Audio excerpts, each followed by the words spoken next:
Hey everyone, and welcome back to my channel. I'm so glad you're here today because we're talking about something that has completely changed my life. Emotional intelligence. Now I know what you might be thinking. Another buzzword, right? But stick with me because this is real. This is about understanding yourself and others in a way that transforms how you move through the world. So what exactly is emotional intelligence? It's basically your ability to recognize, understand, and manage your own emotions while also being able to recognize and respond to the emotions of others.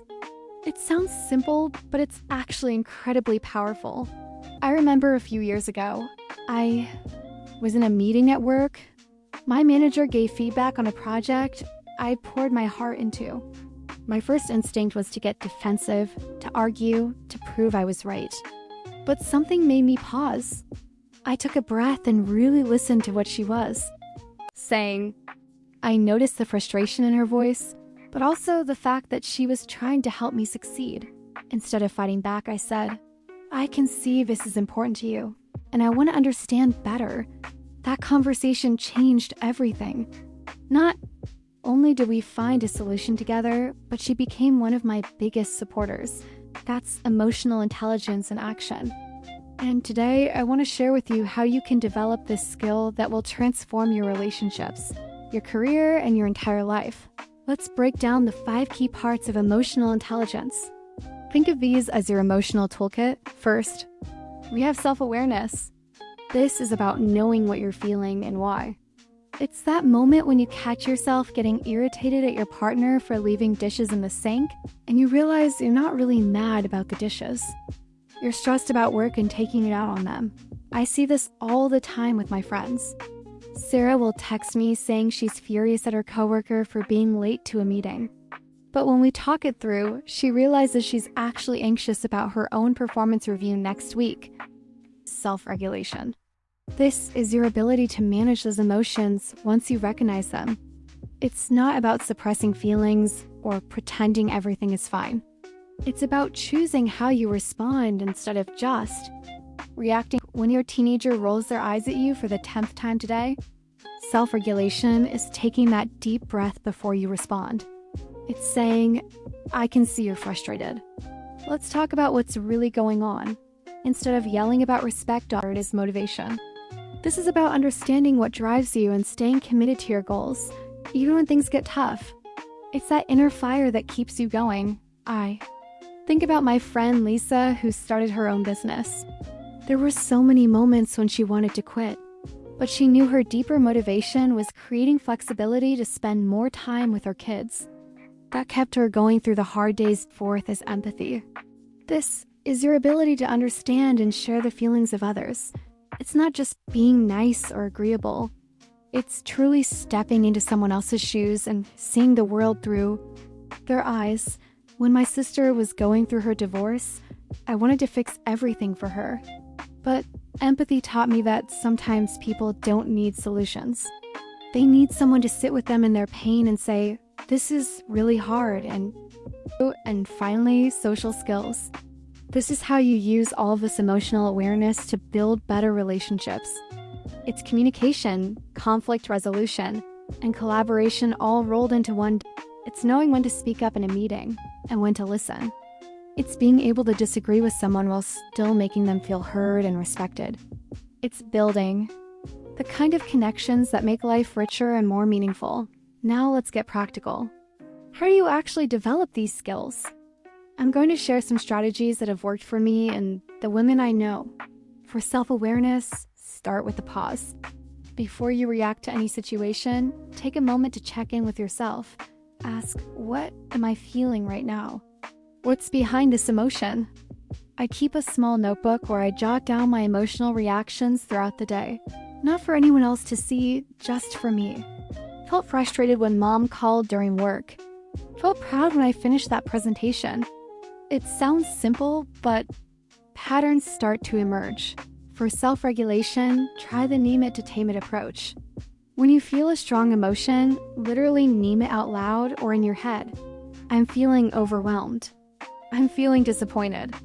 Research shows that just naming emotions reduces their intensity. Also, Develop your go-to strategies for different emotions.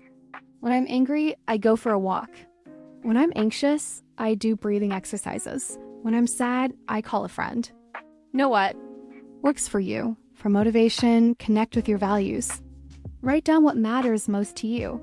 Family, creativity, justice, growth. Whatever it is. Then, when you're facing a challenge, ask yourself, how does pushing through this align with what I value most? I have a friend who values learning above almost everything else. When she was struggling in a difficult job, she reframed it as a learning opportunity. That shift in perspective gave her the motivation to stick it out and actually grow from the experience. For empathy, practice active listening. This means really focusing on what someone is saying and not just waiting for your turn to talk. Ask questions like, how did that make you feel? Or what was that like for you? And here's something I learned the hard way. Sometimes the most empathetic thing you can do is admit you don't understand. I haven't been through what you're going through, but I can see how much this means to you. For social skills, work on your communication. Practice using I statements instead of you statements. Instead of you never listen to me, try I feel unheard when we have conversations like this. Also, pay attention to body language, both your own and others. Are you crossing your arms? Are they avoiding eye contact? These signals tell you as much as words do. Remember, emotional intelligence isn't about being perfect. It's about being aware and intentional. You're going to mess up, we all do. The key is learning from those moments and doing better next time. Now let's talk about the real challenges we face as women when developing emotional intelligence. Because let's be honest, it's not always easy. First, there's the emotional labor expectation. Society often expects women to be the emotional caretakers in relationships and families. We're supposed to manage everyone else's feelings while somehow keeping our own in check. This can be exhausting. I used to think I had to be the peacekeeper in every situation. If there was tension in the room, I felt responsible for fixing it. But emotional intelligence taught me that I can be aware of others' emotions without taking responsibility for managing them. Here's what helps. Set boundaries around emotional labor. It's okay to say, I can see you're upset, but I'm not in a place to help you work through this right now. You can be emotionally intelligent and still protect your own emotional energy. Second, there's a workplace challenge. Women often face a double bind at work. If we're too emotional, we're seen as weak. If we're not emotional enough, we're seen as cold or uncaring. It's frustrating, but here's the thing. Emotional intelligence isn't about being more or less emotional. It's about being strategically emotional. It's knowing when to show vulnerability to build trust and when to stay composed to maintain authority. I learned this when I was leading a team through a major change at work. I could have pretended everything was fine, but instead I said, I know this is scary. I'm feeling uncertain too, and that's okay. Let's figure this out together. That honesty actually made me a stronger leader. Third, there's the perfectionism trap. Many of us have been raised to be people pleasers, to avoid conflict, to make everyone happy. But emotional intelligence sometimes means disappointing people. It means having difficult conversations and setting boundaries. I struggled with this for years. I would say yes to everything, take on everyone's problems, and then feel resentful when I was overwhelmed.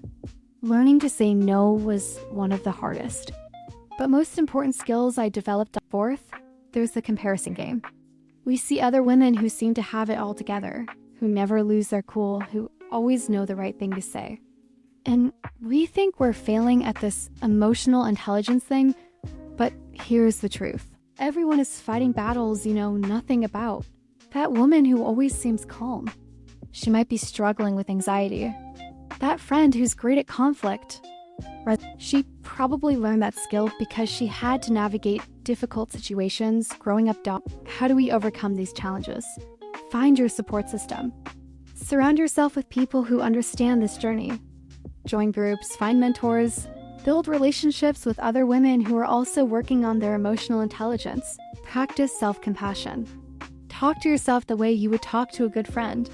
You wouldn't tell your friend she's terrible. at emotional intelligence because she lost her temper once. Extend that same kindness to yourself, and remember, emotional intelligence is a lifelong journey. You don't graduate from it. You don't reach a point where you figured it all out. And that's actually beautiful because it means you're always growing, always learning, always becoming a better version of yourself.